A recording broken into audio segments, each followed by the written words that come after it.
Okay, Assalamualaikum dan salam sejahtera. Saya Muhammad Fadli bin Fazil daripada kursus Bachelor of Medical and Health Science. Okey, hari ini saya nak buat pembentangan mengenai penjagaan pesakit dan pengurusan pesakit skizofrenia untuk subjek NBCP 3912 Clinical Practice Mental Health daripada OUM Al-Ustaz. Okey, perkenalan. Skizofrenia adalah istilah untuk gangguan mental di mana pemikiran dan persepsi terjejas teruk. Pengidap skizofrenia mempunyai kepercayaan khayalan, illusion, dan dalam kebanyakan kes ianya disertai dengan halusinasi pendengaran ataupun visual. Okay, pengidap skizofrenia memaparkan pemikiran yang tidak teratur yang boleh menjelma sebagai kelainan personaliti dan perubahan tingkah laku yang membawa kepada gangguan dalam fungsi sosial. Menurut Persatuan Psikiatri Amerika, skizofrenia adalah gangguan mental yang dicirikan oleh delusi, halusinasi, petuturan yang tidak teratur, tingkah laku yang sangat tidak teratur atau katatonik, dan gejala negatif termasuk penurunan ekspresi atau keinginan emosi. Penyelidik tidak dapat menentukan punca sebenar skizofrenia walaupun penyelidikan lebih daripada 1 abad. Pelbagaian bentuk keadaan sebaliknya secara meluas dianggap sebagai hasil daripada beberapa faktor termasuk kecenderungan, keturunan dan pengaruh sekitaran. Okey, pendarahan semasa mengandung, kencing manis semasa mengandung, kelahiran secara caesarean, kecemasan atau hypoxia dan berat lahir rendah semuanya telah dikaitkan dengan skizofrenia di kemudian hari. Dan kita dan tahap tekanan tinggi semasa telah dikaitkan dengan peningkatan 2 kali ganda dalam keturunan. Okey, jangkitan dengan apa tadi? Darah tinggi ya. Jangkitan dengan tahap tekanan yang tinggi, jika dengan peningkatan 2 kali ganda boleh mendapat penyakit skizofrenia.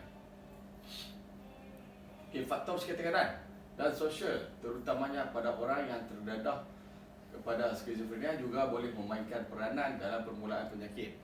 Sebagai contoh, zaman kanak-kanak, ethnic minority, tinggal di bandar dan pengasingan sosial. Okey, ini dalam faktor persekitaran dan sosial. Menurut Baca et al. 2003, penderaan kanak-kanak seksual dan fizikal dikaitkan dengan halusinasi tetapi bukan delusi, gangguan kognitif atau gejala negatif dalam kalangan pesakit pusat kesihatan mental komuniti. Okey, halusinasi, delusi dan gangguan pemikiran diramalkan oleh penderaan kanak-kanak dan penderaan dewasa yang seterusnya. Okey, ini manifestasi klinikal lah. Gejala skizofrenia dikategorikan sebagai positif, negatif ataupun kognitif. Terdapat 3 jenis gejala lah. Positif, negatif ataupun kognitif. Gejala positif adalah yang paling mudah untuk dikenal pasti dan boleh dikelaskan hanya sebagai tingkah laku psikotik yang tidak dilihat pada orang yang sihat. Contohnya ialah delusi, halusinasi dan tingkah laku motor yang tidak normal dengan keparahan yang berbeza. Okey, tadi gejala positif Okey, maksudnya delusi adalah kepercayaan palsu. Apa itu delusi? Adalah kepercayaan palsu yang tidak berdasarkan realiti. Sebagai contoh, anda berfikir bahawa anda sedang dicederakan atau diganggu. Gerak isyarat atau komen tertentu yang ditujukan kepada anda. Anda mempunyai keupayaan atau kemasyhuran yang luar biasa. Orang lain jatuh cinta dengan anda atau bencana besar akan berlaku. Adalah kepercayaan palsu yang tidak berdasarkan realiti. Okey, delusi ialah kepercayaan palsu yang berterusan walaupun terdapat bukti yang bertentangan. Itu delusi lah. Okey, itu halusinasi biasanya melibatkan atau melihat atau mendengar perkara yang tidak ada. Tetapi bagi pengidap skizofrenia, mereka mempunyai kuasa penuh dan kesan pengalaman biasa. Halusinasi boleh berlaku dalam mana-mana area, tetapi mendengar suara adalah yang paling biasa. Halusinasi pendengaran adalah yang paling biasa. Halusinasi pendengaran boleh berlaku dalam berbagai penyakit psikiatrik, tapi yang paling kerap berlaku adalah pada pesakit skizofrenia. Okay. Pemikiran atau pertuturan yang tidak teratur. Pemikiran yang tidak teratur disimpulkan daripada pertuturan yang tidak teratur. Komunikasi yang berkesan mungkin terjejas dan jawapan kepada soalan mungkin tidak berkaitan sebahagian atau sama sekali. Skizofrenia boleh menyebabkan orang mengalami sukaran menumpukan perhatian dan mengekalkan garis pemikiran yang nyata dalam cara mereka bercakap. Orang yang mempunyai pertuturan yang tidak teratur mungkin bercakap tidak jelas, menjawab soalan dengan jawapan yang tidak berkaitan, mengatakan perkara yang tidak logik atau menukar topik dengan kerap. Ini untuk gejala negatif. Selalunya boleh muncul beberapa tahun sebelum seorang mengalami episod pertama skizofrenia akut. Gejala negatif awal ini sering dirujuk sebagai tempoh prodromal skizofrenia, merujuk kepada tingkah laku normal yang berkurangan atau tiada berkaitan dengan motivasi dan minat. Okey, contohnya ovulation, anhedonia, pergaulan atau ekspresi. Contoh blunted, affect ataupun alogia.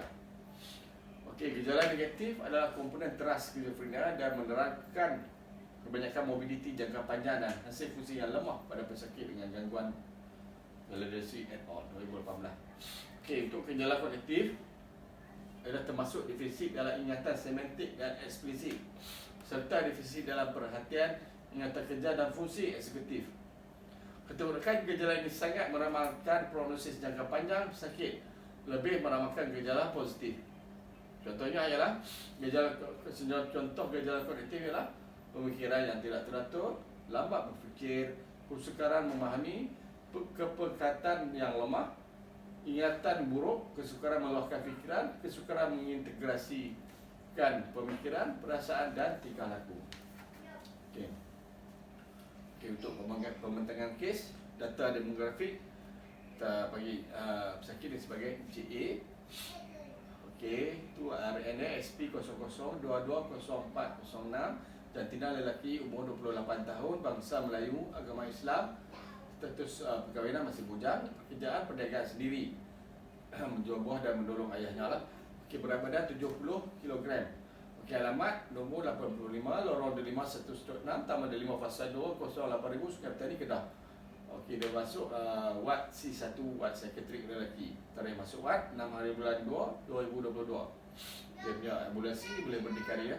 Sejarah sosial, aktiviti harian bebas, tidak merokok, tidak mengambil alkohol, tiada sejarah menggunakan dadah atau mengambil ubat tradisional dan tiada sejarah alahan. PCA merupakan anak kedua daripada 5 orang adik-beradik. Dia anak kedua. Bapaknya berumur 62 tahun dan mengidap diabetes dan hipertensi, sedang dalam rawatan. Ibunya mengalami kemalangan cardiovascular accident ataupun CVA dan meninggal dunia pada tahun 2019. Dia mempunyai 3 abang dan 1 kakak. Ayahnya bekerja dengan menjual makanan di pasar malam. Pesakit mempunyai seorang abang yang bekerja sebagai tentera dan telah berkahwin, dan 2 adik lelaki yang masih lagi belajar. Adik perempuannya telah berkahwin dan bekerja sebagai kerani di kilang.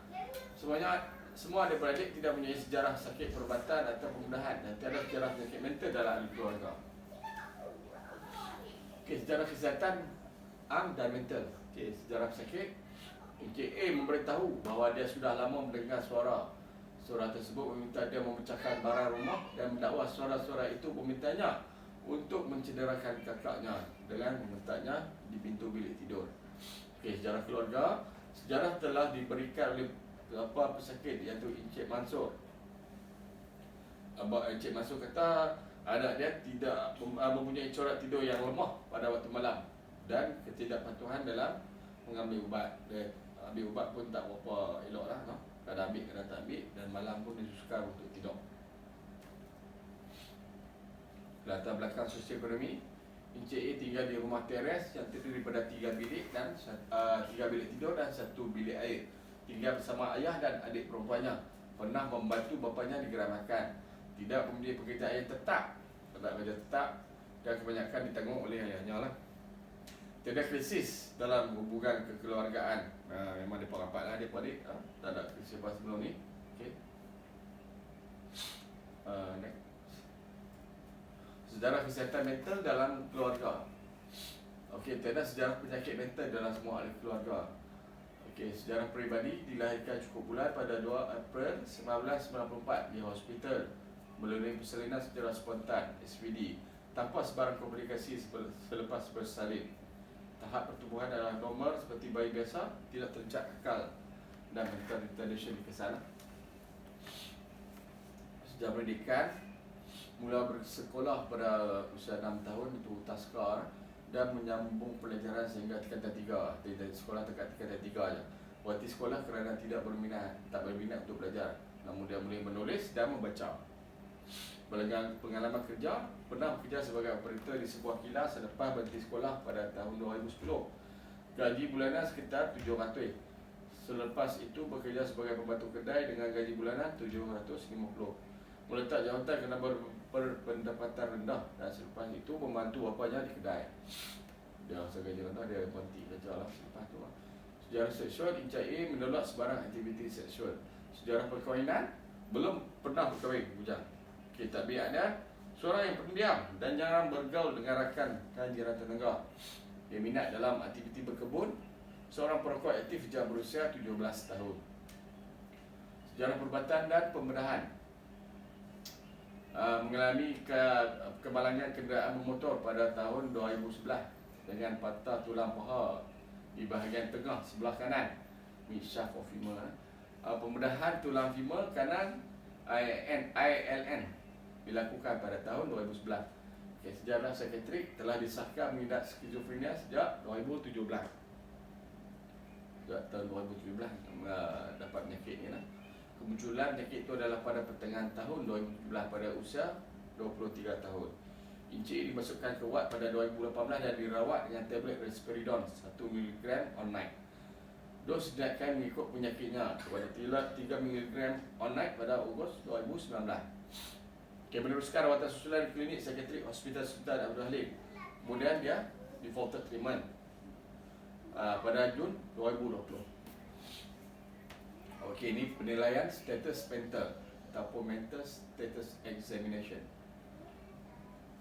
Penampilan umum, itu lagi pada penampilan fizikal lah. Berpakaian tidak kemas dan berambut panjang kusam. Kebersihan yang tidak baik dan pakaian tidak baik. Ekspresi muka menunjuk hubungan mata yang lemah, kemarahan dan kesedihan. Tahap kesedaran, Encik A berhati-hati dengan keadaan sekeliling. Macam takut-takut lah menjawab apabila namanya dipanggil, tapi hubungan mata yang lemah semasa berkomunikasi. Okey, tingkah laku umum dia, Encik bekerja sama dengan kaki tangan semasa ditemuduga dan mengikut arahan dengan mudah. Tingkah laku motor menunjukkan keresahan dalaman sambil menggoyang-goyangkan kaki dia, goyang-goyang kaki dia macam resah sikit lah, dan menolehkan kepalanya semasa ditemuduga. Gangguan persepsi dan mengalami halusinasi pendengaran, sentiasa mendengar suara dan mendengarnya secara berulang kali. Gangguan pemikiran, dia ada paranoid. Paranoid kerana khayalan. Encik mendakwa orang ramai selalu berkata buruk di belakangnya.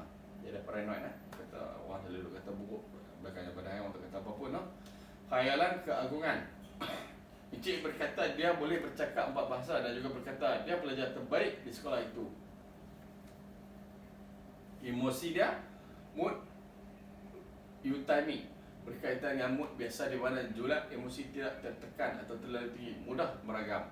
Pertuturan monoton, koheren dan tidak relevan, kadang-kadang mengikut keadaan.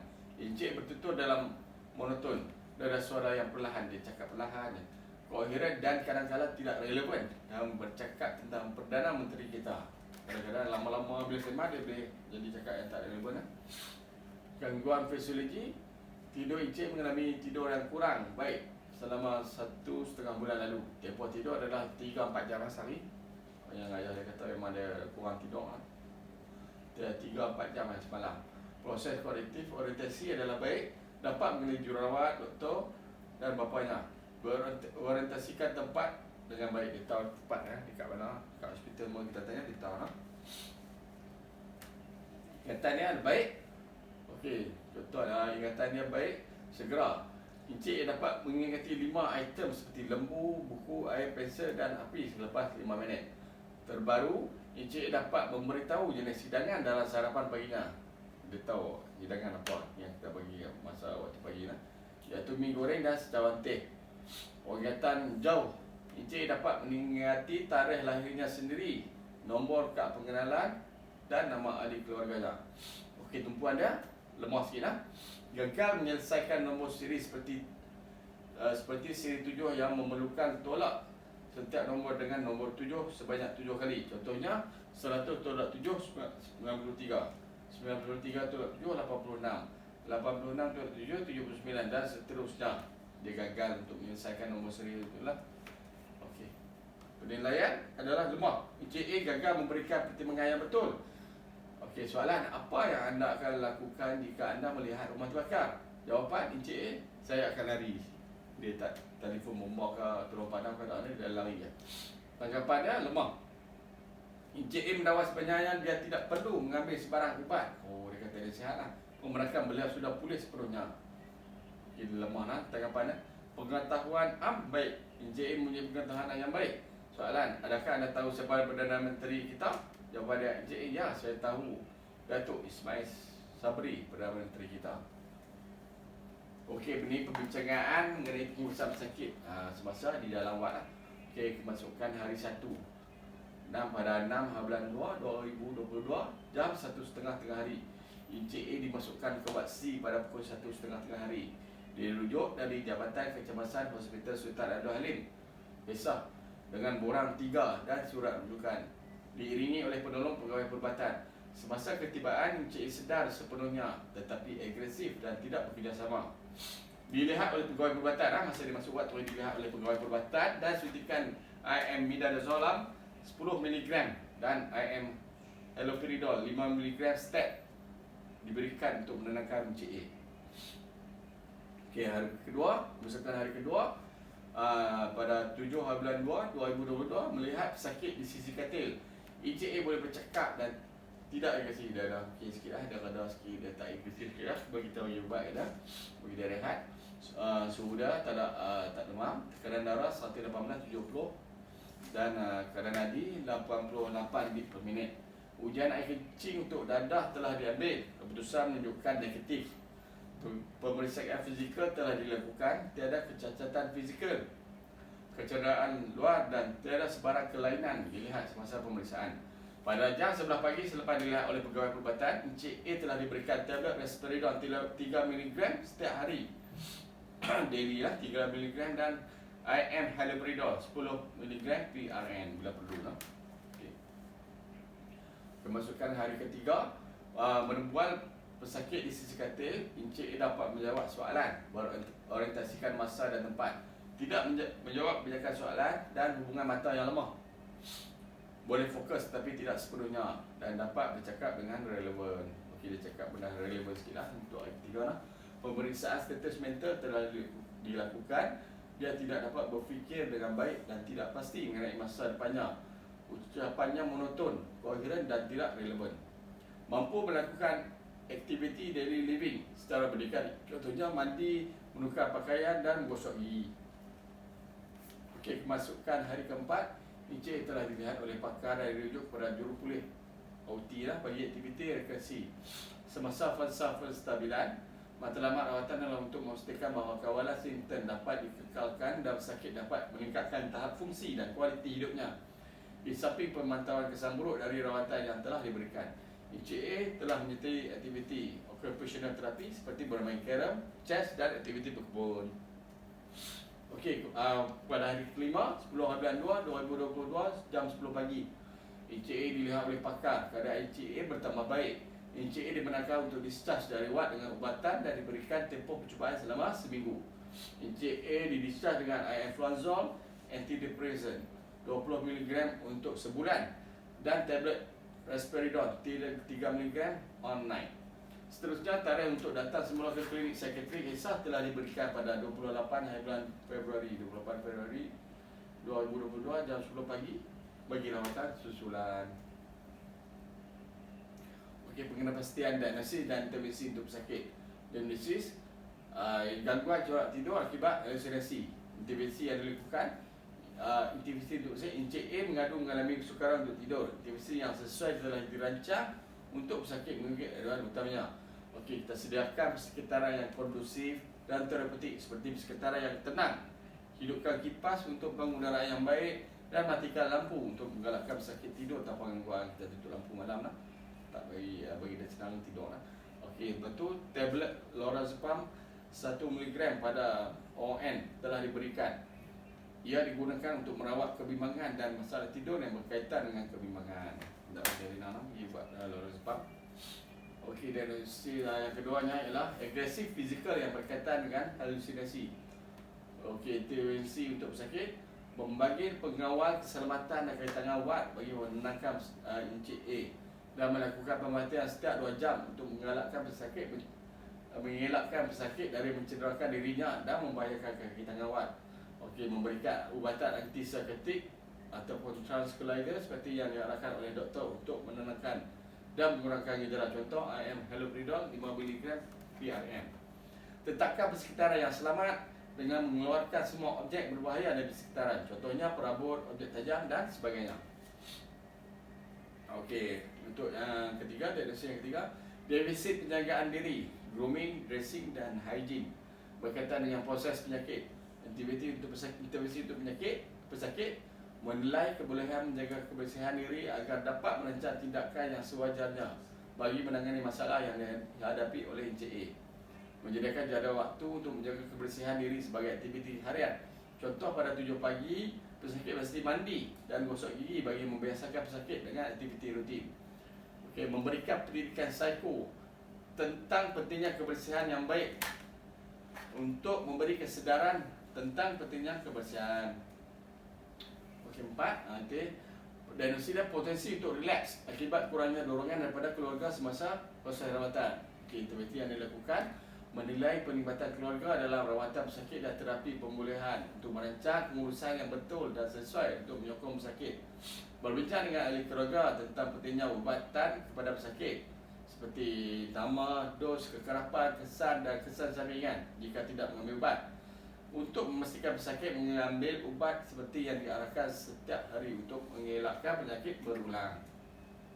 Okey, dan yang kelima ialah perubahan dalam proses pemikiran yang berkaitan dengan penyakit, iaitu delusion.